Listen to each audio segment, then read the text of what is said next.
김건희 특검이 신청한 체포영장 법원이 발부했죠. 그래서 오전 9시쯤 서울구치소에 도착한 특검팀이 현재 체포영장 집행하러 갔는데 출석을 설득하는 중이라는 뭐 이런 뉴스들이 계속 나오고 있습니다.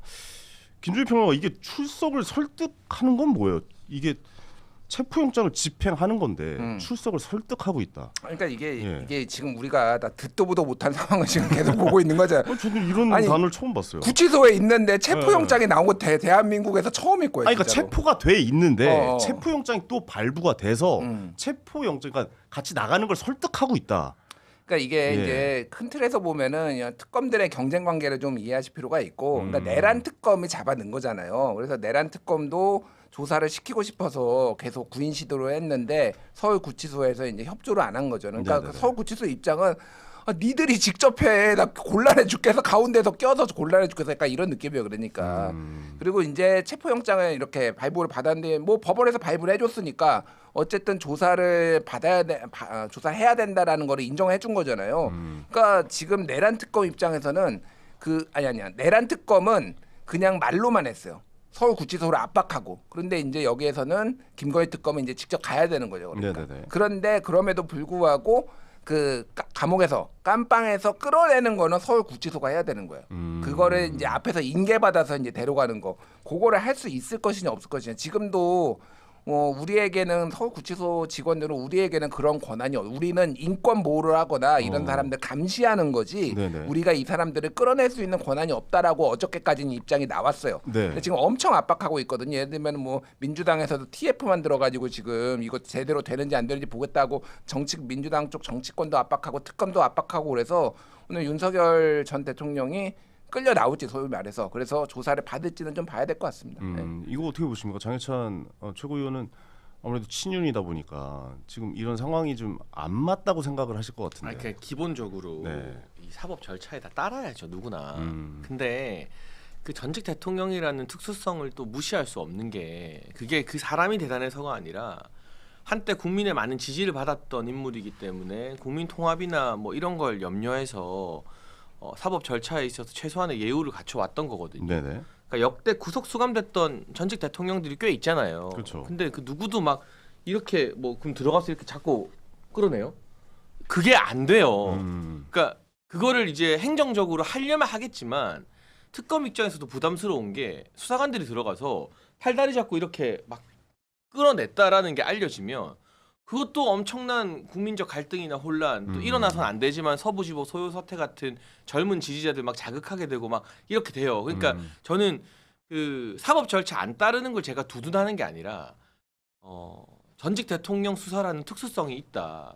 그걸 좀 감안해서 봐야 되고, 수사에 응하지 않고 조사에 응하지 않고 기소되고 재판받으면 결국 가장 큰 불이익은 피의자 피고인이 보게 되는 거거든요. 그러면 뭐 국민이 왜 수사 절차 따르지 않느냐라고 뭐 비판할 수도 있고, 재판 과정에서 불이익 받을 수도 있고, 그거는 이제 윤 전 대통령이 다 감당해야 되는 건데, 막 감정적으로 야 이건 법 절차니까 건장한 수사관들에서 뭐 팔다리 잡고 끌어내, 이게 불가능하다는 거예요. 말이 안 된다는 거죠. 그거를 했을 때 또 다른 막 시위나 뭐 갈등이나 막 이런 게 생기는 사회적 손실이 더 크다라는 그냥 그런 현실적인 이야기를 드리는 거죠. 그런데 저 정도 되면요, 그 사실은 윤석열 대통령이, 전 대통령이 본인이 자발적으로 나와줘야 돼요. 그렇게 가가지고 저렇게 체포영장까지 발부해가지고 하는데 대통령 하셨잖아요. 그리고 검찰총장까지 하셨잖아요. 그러면은 본인이 그냥 의연한 모습. 그러니까 제가 그 전에 박근혜 전 대통령 사건 때도 느꼈는데, 이런 사건일수록 지도자가, 책임자가, 리더가 정말 의연한 모습을 보여줘야지 그 밑에 있는 분들, 같이 일했던 분들도 같이 이렇게 의연하게 대처할 수 있거든요. 근데 저렇게까지 좀 뭐랄까요, 좀 추잡한 모습 보이게 되면요, 밑에 사람들도 같이 추잡해져요. 그러니까 이럴수록 대통령께서 윤석열 전 대통령께서 좀 의연하게 의연한 모습을 보이고 수사에 임하고 좀 정정당당한 모습, 그리고 자기 할 말 하는 모습, 이런 모습 좀 보여줬으면 좋겠다. 알겠습니다. 자발적으로 나와도 근데 뭐 끌려나오든지 뭐 이거 끌려나오는 건 좀 불가능한 얘기인 것 같고, 얘기를 들어보니까. 근데 나온다고 한들 김준일 평론가, 어차피 아무 말도 안 할 거잖아요. 그것도 알려진 사실이에요. 묵비권 행사할 거라고 저는 알고 있거든요.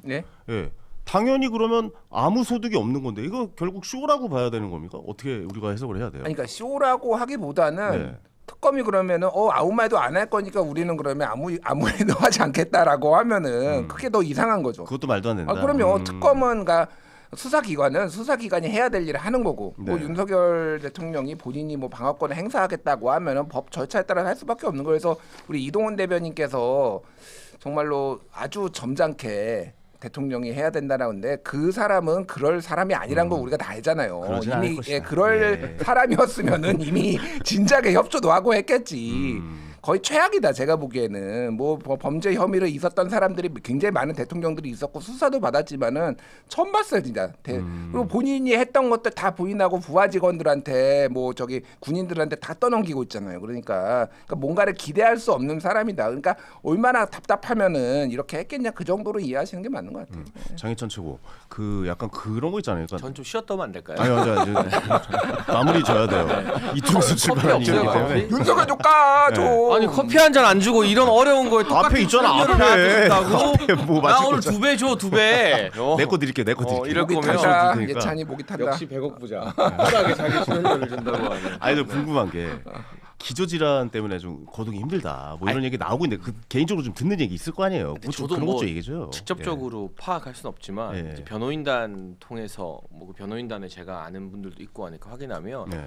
뭐 당뇨라던가 시력 문제는 심각한 수준이긴 한 것 같아요. 아니 그거 뭐 인슐린 이런 건 맞을 거 아니에요. 그러면 뭐 어떻게 건강 안에서. 관리가 되고 있는지는 네, 모르겠습니다만, 근데 이제 뭐 주치의 어떤 그 뭐라고 하죠, 진단서 이런 게 제출됐기 때문에 네네. 뭐 건강 문제가 거짓일 수는 없고요. 다만 저도 이동훈 대변인님 말씀하신 것처럼 사법 절차 존중하고 따르는 게 맞다고 봅니다만, 네네. 어쨌든 현실적으로 그게 지금 안 이루어지고 있는 상황일 때 뭐 그걸 가지고 비판하고 하는 것들은 제가 막 인정한다니까요.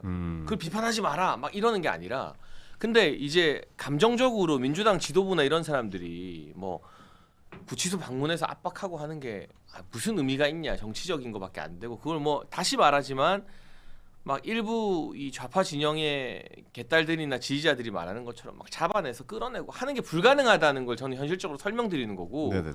그럼 뭐 특검도 특검대로 놀 수 없으니까 자기들 일하는 건데, 대치하다가 이게 안 되면 뭐 다음 순서로 넘어가야죠. 또 그로 인한 국민적 뭐 비판 여론이 일어나거나 사법 관계에서의 불이익이 있으면 그건 또 피고인 피의자가 감당해야 되는 거고, 저는 그냥 현실적인 부분을 짚어드리는 거예요. 이게 감정적으로 막 잡아내고 막 이런 게 그냥 불가능하다라는 말을 드리는 것뿐이에요. 윤석열 전 대통령 그 기저질환 같은 경우에 제가 뭐 정보는 없습니다만은 네.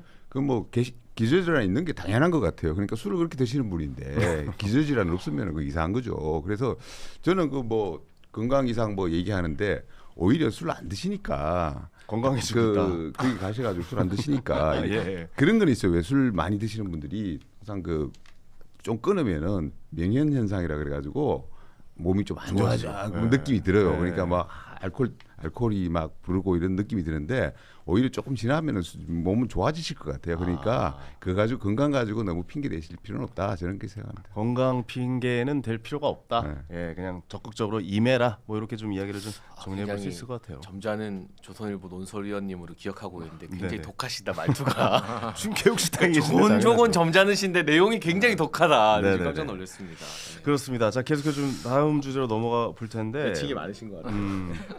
이해해 드려야죠. 예. 거기 계시다 나왔으니까. 방금 점잖은 분으로 알고 계시다니까 깜짝 놀라네요. 내가. 아니, 멘트가 너무 독해가지고 위원님. 아니 두 분 관계는 그냥 좋은 걸로 마무리할게요. 그러면. 예. 좋아지고 있습니다. 좋아지고 네. 있다. 알겠습니다. 자, 윤석열 속보가 떴는데 김건희 특검 구치소에서 윤석열 전 대통령 체포영장 집행 무산됐습니다. 너무 당연한 그럴 줄 거 알았어요. 그러니까 뭐 아까 제가 말한 것처럼 이렇게 네. 못하니까. 그쵸. 뭐 그거는 그런 것 같고. 네네. 이건 뭐 당연한 수순이라고 생각하신 거예요? 근데 이제 이 이후에 뭐 사법적인 네. 부분이나 국민 여론은 제가 아까 말했다시피 이걸 편드는 게 아니라 네네. 감당해야 될 몫이지만, 아까 뭐 팔다리 잡고 끌어내고 이건 불가능하다고 제가 말씀드렸잖아요. 네네. 그런 조치인 것 같고요. 윤석열 전 대통령이 또 소환에 불출석하면서 특검이 체포영장을 청구했습니다. 이 체포영장은 이제 법원에서 발부가 됩니까? 이건 제가 전문 분야라서. 네, 그러니까요. 그래서 바로 물어보고 싶었어요. 네. 예. 그 당연히 그 피의자의 출석 불응, 그러니까 출석을 담보할 수 없는 경우에 청구하는 것이 체포영장이고요. 네. 이 경우에 윤석열 씨 같은 경우에는 이미 여러 가지 그 법정에 실질적으로 수사기관의 출석 요구나 법정에 출석하지 않았을 뿐만 아니라 본인이 출석하고자 하는 의지를 전혀 보이고 있지 않습니다. 그런 점에 비춰보면은 체포영장이 발부가 되어야 하고요. 네네. 여러 법조인들의 견해 중에서 아주 일부의 견해는 이미 구속되어 있는 사람에 대해서 체포영장을 청구해서 발부받는 것이 가능하냐 이런 의문을 표시하는 분들도 있을 수 있는데 저는 체포영장 제도나 이런 거에 비춰보면 당연히 영장 발부해야 된다고 생각합니다. 네네. 우리 감찰관님은 그 우리 윤석열 정부에 같이 함께하던 식구였는데 저는 처음에 임명은 문재인 대통령 시절에 됐는데요. 그랬군요. 네네. 네. 그러다가 이제 윤석열 정부까지 같이 있다가 이제 뭐 그렇게 그렇게 사퇴하셨잖아요. 네네. 근데 이제 그 지금은 이제 윤석열 씨라고 부르는 게 네. 이게 참 제가 다른 방송에 출연했다가 윤석열 대통령 전 대통령 그렇게 얘기했다가 예. 저 댓글이 너무 험하게 달려가지고 그래요? 그래가지고 제가 그 다음부터는 그리고 사실은 제 사석에서는 뭐 이런 일부러 호칭 같은 게 거의 없습니다. 근데 그래요? 이제 그 방송에서는 너무 심하지 않나 싶어가지고 제가 그렇게 했던 것인데 네. 어쨌든 뭐 요즘은 거의 일반적으로 방송에서 윤석열 씨로 통일이 된 것 같아서 저도 그렇게 하고 잘하셨어요. 있습니다. 네. 네, 현명하신 것 같습니다. 우리 졸리어님께서 체육보다 김기육, 매불쇼보다 여의도 넘어. 얼른 100만 가자. 아주 훌륭한 댓글 감사합니다. 가자. 근데 윤석열 전 대통령이 실명 위기다. 병원 치료가 필요하다라는 주장을 하고 있는데 이거 뭐 병보석을 노리고 있는 건가요? 아니 근데 구치소 안에 의사 소견으로는 건강 문제 없다라고 얘기를 하고 있고 네네. 특검에서도 지금 그 윤석열 씨 측에서 이런저런 얘기를 하고 있는데 전달받은 바도 없다라는 거거든요. 그리고 무엇보다도 그 측근인 서정욱 변호사가 방송 나와서 여기저기서 한 얘기가 있어요. 뭐 건강은 그냥 대외적인 명분이고 사실은 뭐 특검 자체에 대해서 부인하고 인정을 안 하기 때문에 안 나가는 거다. 그리고 이거는 정치 탄압이다, 정치 보복이다, 뭐 이런 얘기들을 하고 있어요. 그리고 이제 심평 변호사도 마찬가지로 에어컨도 없는 거기서 뭐 생지옥을 겪고 있다, 막 이런 얘기들을 하고 있는데 그냥 다 헛소리죠. 다 헛소리고요. 처음에는 뭐 운동도 안 시킨다 이런 것들은 다 이미 법무부를 통해서 다 이건 얘기가 됐잖아요. 운동 얼마든지 원하면 시킨다. 그것도 본인이 혼자 따로 할 수 있다. 그리고 에어컨 있는 방이 어디 있어요. 뭐 호캉스 간 거 아니잖아요. 그렇죠. 네, 그러니까 억지 소리 하고 있는 거고. 그리고 뭐 계단 올라가기도 숨차다. 뭐 간 수치가 아니 본인이 간이 배 밖으로 나온 일을 저질러 놓고 무슨 간 수치 타령이냐. 이런 반응 보이시는 분들도 있거든요. 네. 근데 이제는 뭐 실명 위기다 이런 얘기 하고 있는데 얼마든지 외래 진료도 할 수 있어요. 그러니까 가능하면 가서 진료받고 문제 있으면 뭐 치료하면 되는 것이고 그냥 만성 질환인데 이거는 그 나이 또래의 남성들 다 가지고 있는 만성 질환이다라고 우리 그 민주당의 신현영 전 의원이 가정의학과 교수인데 지금 이제 현재 의사란 말이죠. 그런데 그분이 하는 얘기가 이건 만성 질환이다. 급성으로 온 게 아니니까 이건 누구나 이 정도는 가지고 있다라고 얘기를 하더라고요. 그러니까 이런 마당이니까 너무 억지 부리는 거고 본인이 형사 사법 체계를 우롱해도 정도가 있지 이렇게 꿈쩍 안고 있다는 게 국민에 대한 예의도 아니잖아요. 또 하나 지난번에 18일이었던가요? 본인의 구속 적부심 그 재판에는 가가지고 보통 뭐 10시에 나와라 9시에 나와라 이러면은 못 나간다 10시에 나갈 거다 그리고 뭐 9시 한 15분쯤 갈 거다 이런 식으로 계속 뭉갰단 말이에요. 그런데 본인 구속적부심은 10시 15분에 있었는데 9시에 나갔어요. 일찌감치 가갖고 대기하고 있다가 5시간을 그 심사를 받았단 말이에요. 너무 멀쩡하게. 네네. 그러니까 이런 얘기들은 다 그냥 핑계인 것 같고 여전히 본인이 지금 처한 상황이 어떤 거라는 거를 제대로 자각하지 못하고 있는 여전히 망상 속에 살고 있는 것처럼 보여서 좀 한심할 수밖에 없죠. 그렇군요. 그러면 이제 이번에 그 최고위원 되신 우리 주희석 의원님께서 우리 윤석열 씨한테 시원하게 한 말씀 해주세요. 그 망상에 빠진 사람들 정치 말로를 너무 많이 봐가지고 네. 딱 이 최악의 대통령으로 남지 않을까. 근데 가면 갈수록 계속 최악이라서 다음 지금 대통령까지 그렇게 가면 안 될 것 같은데. 근데 아무튼 저는 그 대통령 그러니까 윤석열 씨가 지금 저렇게 지연 전략하는 게 정말로 망상일까 이런 생각도 들어요. 뭐 이 검찰총장까지 하신 검사 출신의 대통령이었는데 네네. 이 법의 이런 여러 가지 절차들, 뭐 체포를 영장을 청구를 하고 뭐 이런 것들이 본인이 직접 이렇게 다 해왔던 거 아니겠습니까? 그렇죠. 그것을 어떻게 하면 지연시킬지 정말 잘 알지 않을까. 그래서 뭐 병 보석을 이유로 내가 좀 병원 좀 다녀올게, 구속 좀 취소해줘까지 이렇게 요구를 하는 것 같은데 네. 말씀하신 대로 저 지병으로 인해서 뭐 실명위기까지 간다, 뭐 이게 먹힐까요? 그 심지어는 예전에 옛날에 어떤 뭐 기업 회장님도 구속 수사하는 거를 좀 풀어달라고 했는데 법원에서 발부를 안 해줬거든요. 그런 것들을 그런 사례들이 있으니까 저는 아닐 거라 봅니다. 그럼에도 불구하고 윤석열 씨가 그 목적으로 둔 거는 딱 하나 있다고 봐요. 뭐죠? 지연. 그냥 최대한 늦추자. 그렇게 해서 어떻게든 나는 범죄자가 아닙니다라는 그 인식을 계속해서는 갖고 가기 위해서 이런 행위를 하는 거 아닐까, 저는 그렇게 생각이 듭니다. 그러면 유혁 감찰관님, 예. 이게 이제 선수들끼리 지금 싸우고 있는 것 같은데, 네네네. 이게 언제까지 지속될 거라고 생각하십니까 이게? 그 윤석열 씨 이 질병은 기본적으로 정확하게 말씀드리면 당뇨 합병증에 의한 망막 질환이거든요. 근데 이거는 아주 오래전부터 의사 친구들 말에 들어보면은 그 국군 지구병원에 있는 그 주치의와 친구인 사람들이 서울에 많이 있습니다. 근데 그 친구한테 얘기 들은 바에 따르면 아주 이건 오래된 얘기고요. 네네. 윤석열 씨가 당뇨를 알아온 것은 오래됐다고 합니다. 의사로부터 술이라든가 이런 걸 좀 삼가하고 운동 열심히 하라는 그런 지적을 받고도 본인이 단 한 번도 이행을 한 적이 없고요.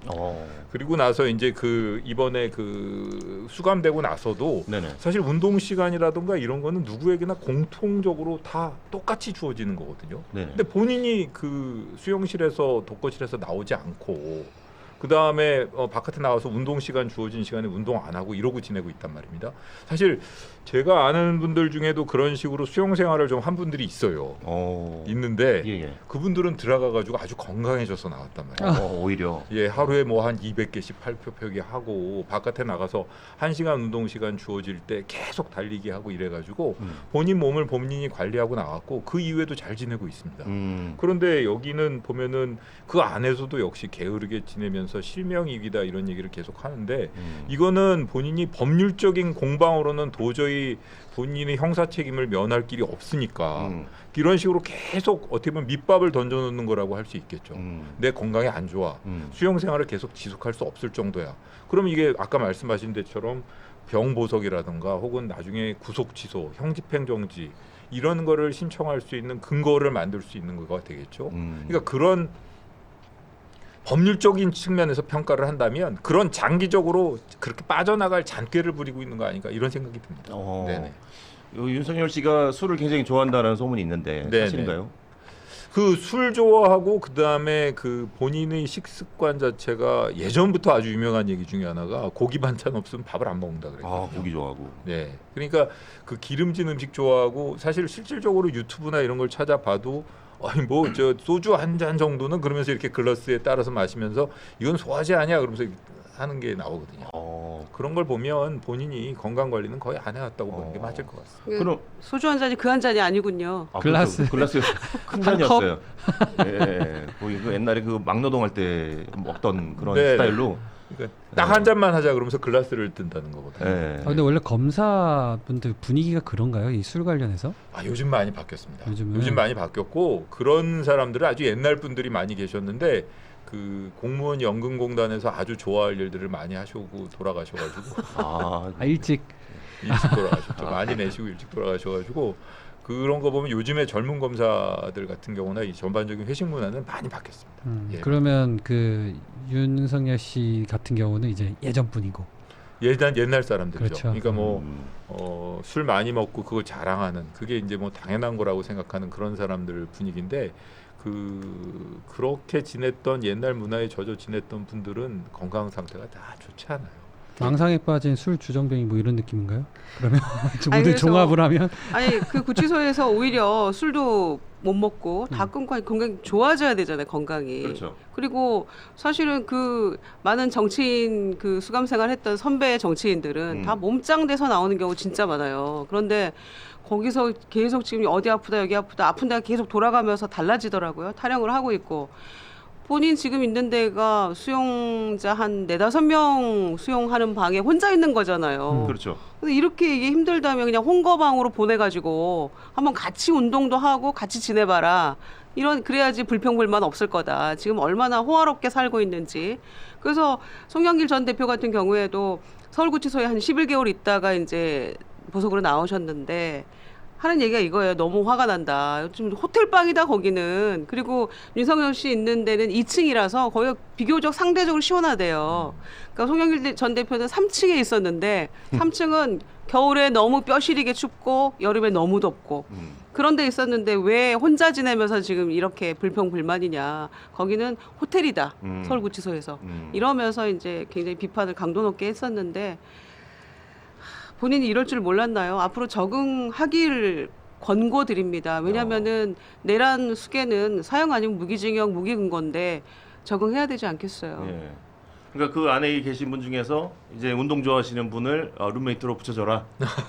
차라리 그게 낫지 않겠냐? 홍거방에서 좀 살아봐야 네. 아 거기가 천국이었구나 이럴 거 아니겠어요. 네. 그래서 건강도 좀 챙기고 그 안에서 그렇죠.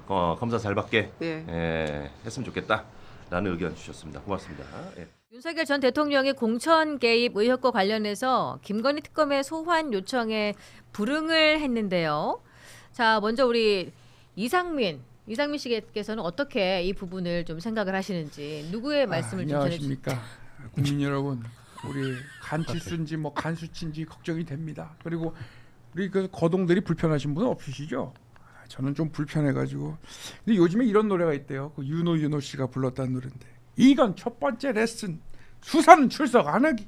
이건 두 번째 레슨 아파서 못 간다 하기. 다들 모르시나 보네. 어쨌든 저는 정말 아프기 때문에 마음이 아파요.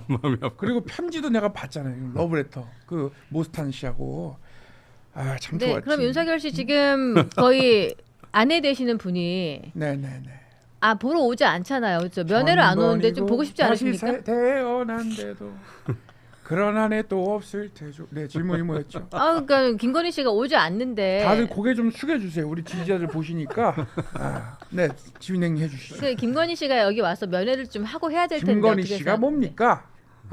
우리 와이프를 갖다가 이렇게 음해를 하고 그렇게 박절한 마인드로 갖다가 저기 진행을 하니까 정말 아니 모스탄 대사님이 광고 좀 넣어주세요. 여기. 미국이 개입을 해달란 말이야 우리 광고판에. 여기까지입니다. 어쨌든 저는 불출석합니다. 이렇게 불출석. 저희는 그래서 이게 정치권에서는 윤석열 씨는 네. 출석을 하지 않겠다 그러고 네네네. 김건희 씨는 출석을 할 것 같은 뉘앙스로 말하고 네. 그러니까는 뭐 두 분 사이에 조금 금이 간 게 아니냐 아니면 예전처럼 이런 거 있잖아요. 왜 결혼을 해놓고서 약간은 뭐 재산 문제 이런 것 때문에 뭐 위장 이혼할 수도 있고 뭐 이런 거 아닙니까? 뭐 네네. 그런 식으로 조금 사이가 벌어지고 있는 것 같기도 한데 보시기에는 어떠십니까? 그럴 관계가 아니죠. 그것은 쌍방일 때 그렇게 금이 가거나 그런 거지 일방적 관계, 상하 관계에서는 그러한 일들이 벌어질 수 없죠. 일방적으로 심부름을 하거나 일방적으로 지시에 의해서 뭔가 행동을 해야 되는 그런 관계일 때는 그럴 리가 없습니다. 그래서 저는 윤석열 전 대통령이 어떤 생각일 거냐면 저는 끝까지 간다. 그리고 수사기관이 아무리 나를 수사하려고 해도 나는 거기에 응하지 않는다. 왜냐하면 난 끝까지 가도 어차피 무기징역 또는 사형 이거 그냥 언도받고 감옥에 가는 거거든요. 그리고 최종적으로는 누군가를 극우파에서 대통령을 만들어서 나는 사면 된다. 그 방향에서 그냥 일정 부분 생각을 아예 하고 있기 때문에 저는 지금 과정에서 그냥 온통 다 해볼 테면 해봐라 그냥 이런 마인드인 것 같아요. 그럼 뭐 김건희를 지키기 위해서 그렇게 불출석을 하고 그 전략적으로 하는 것은 아니고 아니죠. 그냥 뭐 처음부터 이건 정해져 있었던 것 같아요. 네. 그냥 모든 걸 다 포기하고 마지막에 나는 그 수가 있다. 딱 그것만 믿는 것 같아요. 그러면은 뭐 김성렬 최고위원 보시기에는 이렇게 불출석하고 이러는 거가 그러면은 서로에게 도움이 되는 건가요? 어떻습니까? 원래는 법적으로는 전혀 도움이 안 되죠. 이렇게 되면은 자신의 변론권 자체를 쓰지 못하는 거나 다름없어요. 이제 법정에 가서 얘기하겠다 이것뿐인데 법정에 가서 얘기했을 때 그거에 대한 진위를 또 판사가 함부로 판단하기도 되게 어렵잖아요. 네. 그래서 사실 자신한테 불리한 이야기를 계속 불리한 행동들을 하고 있는 건데 근데 사실 이게 거의 현행범이나 다름없는 내용이에요. 우리 다 봤잖아요. 국회 총등 군인들이 쳐들어오는 거 봤고 그리고 이 관련자들의 증언과 증거가 너무 많기 때문에 사실은 자기가 무슨 변명을 어떻게 하더라도 다 반박당할 거라는 걸 알고 있죠. 그러다 보니까 이 자신으로서는 이거에 대해서 뭐 내가 이거를 시인을 하면 형을 깎아줄 거다 이런 것도 전혀 없기 때문에 아예 응하지 않고 본인은 본인의 주장을 끝까지 계속 해나갈 가능성이 훨씬 높다. 그렇게 해서 뭐 나중에 지금 이동학 최고 말씀하신 것처럼 나중에 뭐 어떻게 되면은 이 신념을 지켰다는 이유로 또 나를 사면해 줄 사람이 있지 않을까라는 생각을 하는데 그거는 정말 진짜 헛된 꿈이라는 거 꼭 말씀드리고 싶고요. 제가 이렇게 그 앞에 나와 있는 사람한테는 원래 모질게 못해요. 네. 근데 좀 전에 잠깐 등장을 하셨어가지고 제가 함부로 말을 못 하겠는데. 아, 우리 그거 있었어. 그거 해보시면 이분 등장하시고 네, 표정이 안 좋았어. 앞에 있는 사람한테 함부로 못 하는데 오늘 좀 되게 사진만 봐도 좀 마음이 박절한 마인드 안 뭘 받았나 보네요. 네, 아니 네. 근데 진짜 이 부분에 있어서 저는 마지막엔 딱 하나는 해주셨으면 하는 부분은 있어요.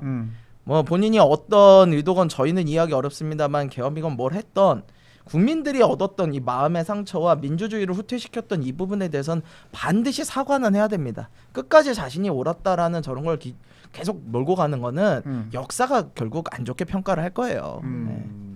아 그렇네요. 지금 또 윤상현 의원이 네. 검찰에 출석해가지고 또 본인이 윤석열 씨하고 통화를 했다라는 이야기를 하면서 뭔가 이렇게 되면은 그냥 직접적으로 본인이 관련이 된 거 아니야? 뭐 특검 거의 다 종료되는 거 아니야? 뭐 이렇게 하고 있는데 생각을 할 만한 여론이 일고 있는데 이동학 치고 보시기에는 그러면은 뭐 이제 특검 그만되지 않겠습니까? 아니 그만할 수가 없죠. 왜냐면 뭐 이것뿐만 아니라 공천 개입뿐만 아니라 지금 걸려 있는 것들이 꽤 많잖아요. 그리고 사실은 그 세 개 특검 모두 다에 지금 윤석열 전 대통령이 다 연루가 되어 있는 부분이라 네. 이어서 그것을 그냥 끝낼 수가 없고 지금 남아 있는 기간 동안만큼은 어찌 됐건 최선을 다해서 수사를 해야 되고 명명백백하게 무엇을 잘못했는지를 다 해야죠. 그리고 윤상현 의원 같은 경우는 네. 지금까지 계속 거짓말을 해왔어요. 그리고 약간 실수한 게 있는데 10월 23일 작년 SBS 김태현의 뉴스쇼에 나가가지고 네. 본인이 발언을 실수한 게 있어요. 어떤 근데 사실 말인데요? 저 기자분들도 아마 이거 다시 들어보세요. 그때 예. 김진태 정치쇼 나가가지고 김진태 지사가 그때 자기 컷오프 당해가지고 국회 앞에서 천막 깔아놓고 단식 투쟁을 한단 말이에요. 네. 근데 윤상현 의원이 자기 동생이니까 뭐 갔었다 이렇게 얘기를 하는데 예. 그때 김건희 씨가 김진태 지사를 살려가지고 다시 경선 시켜줘가지고 강원도지사로 가게 한 거 아니냐라고 김건희한테 초점이 다 쏠려가고 있을 때 네. 윤상현 의원이 그 방송에 나와가지고 네. 김건희 여사가 뭘 했냐 내가 했다라고 얘기를 해요. 어. 근데 그게 지나가면서 얘기가 된 거라 아. 진행자도 그냥 지나갔고 네. 네. 그래서 사실상 자백한 거거든요. 어. 그러니까 지금 그 김영선 씨에만 개입을 한 게 아니고 여기에다가도 개입을 했고 자기가 직접 대통령한테 전화했다고까지 얘기를 했단 말이에요. 네. 근데 진짜 그게 한 문장 지나가서 저는 촉으로 딱 이거 뭐지? 자백인가? 이런 생각했는데 진행자부터 해가지고 그 뒤로 그게 그냥 훅 지나 워낙 다른 사람 큰 사람들이 많아가지고 근데 그 영상 같은 네, 거가 영상 남아 있어요. 그대로 남아 있습니다. 그거를 가지고 네. 또 증거 자료로 쓸 수 있는 거 그렇죠. 아니겠습니까? 그래서 지금 김영선 네. 건만 이 대통령이 한 게 아니라 네. 사실은 그때 자기가 대통령한테 직접 얘기했다. 그 본인은 보궐선거 그 공관위원장이었음에도 불구하고 지방선거도 관여를 해가지고 그렇게 얘기를 한 거죠. 네, 그래서 저는 그런 부분들까지도 결국 다 짚어봐야 된다. 네. 윤석열 대통령이 이런 말도 했었잖아요. 네. 그 공간에서 나한테 그 들고 왔길래 내가 그 김영선이 그 경선 때부터 열심히 뛰었으니까 그거는 김영선을 좀 해줘라 그랬는데 그 말이 많네 당해서. 말이만. 예, 이 말을 또 했기 때문에 그렇죠. 이게 번복한 거 아니냐. 또 이런 시각이 있잖아요. 음. 예, 어떻습니까, 김채거 의원님? 아니 근데 이게 좀 전에 뭐 윤상현 의원 이야기도 나왔었지만 윤상현 의원은 지금 뭐 다른 이야기는 자기가 다 빠져나갈 수 있어요. 네. 좀 전에 하신 얘기도 내가 그냥 허세 좀 부렸다. 그냥 그러면 사실 빠져나가요 이거. 근데 지금 이 건에 대해서는 어쨌든 지금 사실 녹취록 튼 것처럼 너무 똑같아가지고 깜짝 놀랐는데 그러네요. 네, 그 녹취록에 정확하게 나오잖아요. 내가 윤석열한테 얘기를 했다라는 부분이 본인이 나와요. 그렇다면 이건 조사를 할 수밖에 없고 조사하면 뭐가 나옵니까? 연락을 할 거였으면 뭐 전화든 뭐든 했을 거 아니에요. 그럼 통신 기록하면 바로 나오잖아요. 무슨 내용을 했는지는 사실은 몰라요. 하지만 적어도 통화를 했다라는 내용이 나오면 앞뒤 정황을 맞췄을 때 이거는 공천 개입의 여지가 분명히 보인다라고 하고 그래서 사실은 지금 그쪽 사람들이 다 탈출하고 있어요. 탈출은 지능순이라고. 지금 그쪽 좀 전까지 얼만큼 그 윤석열 전 대통령을 감싸고 호위하던 그 수만 톤 친윤들이 다 없어졌어요. 다 없어졌고 그냥 한 명 한 명 먼저 빠져나가고 있는데 윤석열 전도 마찬가지예요. 지금 속보 나오고 뭐 이런 것들 보면 얘기했다는 거 아니에요. 대통령으로부터 전화 받았다. 윤석열 전 대통령으로부터 전화 받았다. 이 얘기는 뭡니까? 다 시인하는 거예요. 다 시인하고 대신에 위기에 의해서 대통령이 얘기를 하는데 그걸 어떻게 안 듣냐. 그 정도로 빠져나가려고 하겠죠. 그러니까 자기는 단순히 시행을 했을 뿐이다. 시킨 사람이 문제다라고 하는 거고. 근데 그거는 틀린 말은 아니에요. 왜냐면은 공관위원장이시기 때문에 사실은 공천 관리를 해야 되는 그 실무는 여기에 있는 거고. 그리고 사실 이제 막 당선된 대통령이 직접 전화를 해서 했을 때 이게 누구라고 해도 그걸 관련해 가지고 과연 나는 그거 못해라고 끊어낼 수 있는 사람이 얼마나 되겠느냐라는 건 판단을 한다면 이거에 대해서는 뭐 분명히 잘못은 했지만 그 형량이나 이런 게 굉장히 감해지겠죠. 그러니까 그런 거를 노리고 이제 슬슬 다 불 거고 그래서 윤석열 전 대통령이 지금 아무 말 안 하건 와서 무슨 얘기를 하건 다 소용이 없다는 이야기예요. 저는 지나고 보니까 네. 윤상현 의원이 그동안 끊임없이 마치 집사처럼 왔다 갔다 했잖아요. 윤석열 전 대통령 잡혀갈 때도 그 옆에 있었고 그렇죠. 또 어디 구치소 나올 때도 거기 현장 찾아갔고 아크로비스타까지 또 가고 이런 역할들을 왜 하지? 근데 충성심인가? 이걸 봤더니 그게 아니고 연루되어 있는 건이 너무 많은 거야. 그러니까 윤석열 전 대통령이 불면 자기도 위험하고 뭐 이런 건데 이미 그런 칼날이 왔기 때문에 본인 스스로가 이제 마지막에 결국 불었다. 인정해버렸잖아요. 이게 뭐 공천 관련해 가지고는 여러 가지 의혹들이 많이 있는데 뭐 이게 김영선 후보 공천뿐만이 아니고 그때 한 7곳 정도 공천을 할 수가 있었잖아요. 근데 그거를 7곳 다 할 수 있는데 뭐 한 곳만 개입했다고 하는 것 자체가 넌센스 아니냐 뭐 이런 생각으로 인터뷰를 한 분도 계시고 이러는데 전반적으로 이렇게 대통령이 공천에 개입하고 이래 되는 겁니까? 전 대통령. 안녕하십니까? 네. 홍준표입니다. 네. 갑자기 윤석열과 한동훈이가 박근혜를 향해서 휘둘렸던 칼이 돌아서 지들한테 간 겁니다. 지들도 그렇게 잔인하게 수사하지 않았어요. 사람을 몇백 번씩 도륙을 하고 도합 35년을 구형하고 공천관여 부분 2년 선고했어요. 그렇게 만들었어요. 최근에 권영동 가만히 있어봐요. 의원하고 그래서 모든 것은 사폐 기정이고 다 돌아오는 거다. 내 그래 보는 거죠. 사회자가 끼어들어요. 뭐 다 간다고 내도 갑니까? 방자하게 이래서 뭐 기자들 배제하시는 것처럼 그래서 앵커도 배제하실 겁니까 지금? 그렇게 하면 안 된다. 내 그 말하는 거죠. 고등학교 어디 나와서 이응남고 나왔습니까? 박절한 마인드로 안 돼요. 네. 그렇게 저 방자하게 끼어드니까 그래 뭐 이게 진짜 목소리만 들으면 너무 똑같다 정말. 다음 갈 주제 이번에도 참 놀라운 뉴스인데 이번에는 윤석열 전 대통령의 소식입니다. 용산 대통령 집무실 사우나가 있었다. 저 진짜 깜짝 놀랐어요. 보통 사우나가 그렇게 설치가 되나요?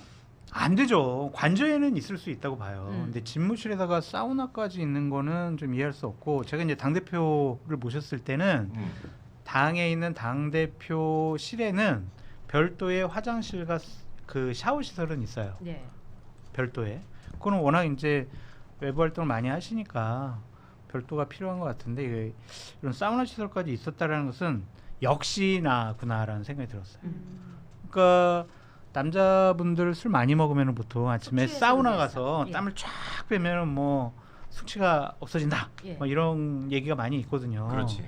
그래서 저는 집무실 옆에 사우나를 설치한 것은 숙취 해소용이다. 저도 그렇게 생각했어요. 컨디션 뭐 이런 거를 먹긴 그러니까 본인 거기 사우나한 거 아니냐. 근데 또 좋게 생각을 하면 남자들은 또 샤워도 같이 하고 목욕탕도 같이 가야 우정도 많이 돈독해진다. 집무실에서 해야 하나요? 그래서 국회 회관에는요. 그 의원들 사우나 있어요. 그래서 거기서 이제 아침마다 많은 분들이 만나서 얘기를 하는데 야당 지도자들을 모셔다가 저녁 만찬하기 전에 저기 우리 뭐 좀 사우나나 한번 같이 하고 거기서 좀 여러 가지 얘기도 좀 하고 좋네요. 그러고 또 이제 만찬하고 폭탄주 한잔 하고 뭐 이러한 스토리면은 괜찮다고 생각이 드는데 여기를 이용했다라는 분은 없어가지고 본인 숙취 해소용이 아니냐 그런 생각이 듭니다. 근데 사실 이제 대통령이 되면은 이 본인의 스타일대로 본인의 집무실을 이렇게 꾸미는 거는 합법이잖아요. 네. 그렇죠. 할 수 있잖아요. 네. 근데 거기다가 이제 사우나도 원하면은 거기다 설치해 주는 것도 사실은 뭐 당연지사일 수도 있는데 이게 왜 논란이 됐을까? 이게 그러니까 이게 결국은 핵심은 뭐냐면요. 그러니까 말씀처럼 할 수도 있겠죠. 물론 이제 일을 제대로 열심히 안 한다라고 하는 부분 때문에 가짜 출근까지 했던 윤석열 씨의 전적 때문에 이런 게 굉장히 욕을 먹고 있는 거긴 한데요. 이제 그럼에도 불구하고 대통령이 원활한 업무 수행을 위해서 경우에 따라서 사우나도 만들 수 있다. 뭐 100번 그렇죠. 정보, 1000번 정보에서 그럴 수 있는데 지금 이것이 논란이 되는 이유는 대통령 경호처에서 지금 공사를 했었었는데 주도해서 했었는데요. 그 당시에 이제 그 경호처장 지금은 김용현 전 장관이 구속되어 있는데 경호처 주도로 여기를 현금 공사를 하겠다라고 했다라는 겁니다. 원래는 견적이 4,500에 나왔는데 내가 현금 3,000 줄 테니까 그걸로 소위 말해서 후려치려고 했던 상황인 것인데요. 단순히 돈을 이렇게 친다라는 개념이 아니라 결국 현금으로 받아서 무엇을 하려고 했는 것이냐. 그러니까 지금 경호처가 어떤 대통령을 통해 가지고는 따로 돈을 어떻게 착복하려고 했던 게 아니냐라는 식의 의심을 사고 있는 것인데요. 국가공사라고 하는 것은 투명하고 정확하게 집행이 돼야 되는데 4,500만 원짜리 견적을 받았는데 현금 3,000 줄 테니까 그걸로 해줘. 라고 하는 것은 사실 말이 안 되는 상황인 것이고 이런 식으로 공사를 진행해서 하려고 했던 것이 정말 무엇이었냐라고 의심을 사고 있는 게 하나가 있고요. 뿐만 아니라 실제로 이 공사를 했는데 이 공사 업체가 아직도 돈을 못 받고 있다고 해요. 일부 대금을 거의 6억 가까이 못 받았다 해서 지금 소송을 하고 있는데 소송을 하는 중에 소송하면 안 된다라고 하면서 그 업체한테 국가보안법상 문제가 될 수 있으니까 소송 취하라 이런 식의 압력도 넣었다라고 하는 증언이 뒤늦게 나오고 있어서 이 공사를 둘러싼 전반의 과정들이 굉장히 문제적이다 이렇게 봐야 될 것 같습니다. 현금 거래한 거는요. 흔적 안 남기기 위해서 그런 거예요. 왜 흔적을 안 남기죠? 본인들도 좀 집무실 옆에 사우나 그러면 논란이 될 거고. 논란 될 걸 또 그를 버리면서 그렇게 행동을 하니까 문제. 그러니까 워낙 이제 사우나를 좋아하는 사람이니까 관저 옆에서 사우나 만들고 그런 거 아니었을까? 그러니까 흔적 안 남기는 거, 그냥 문제 안 생기게 하려고 하는 것 그거 같아요. 본인들도 부적절하다고 생각을 한 거죠. 이게 관저 미스터리가 한두 가지가 아닌데 뭐 드레스룸을 불법으로 증축했다 이런 의혹. 증축할 수는 있는데 불법을 하면 안 돼요.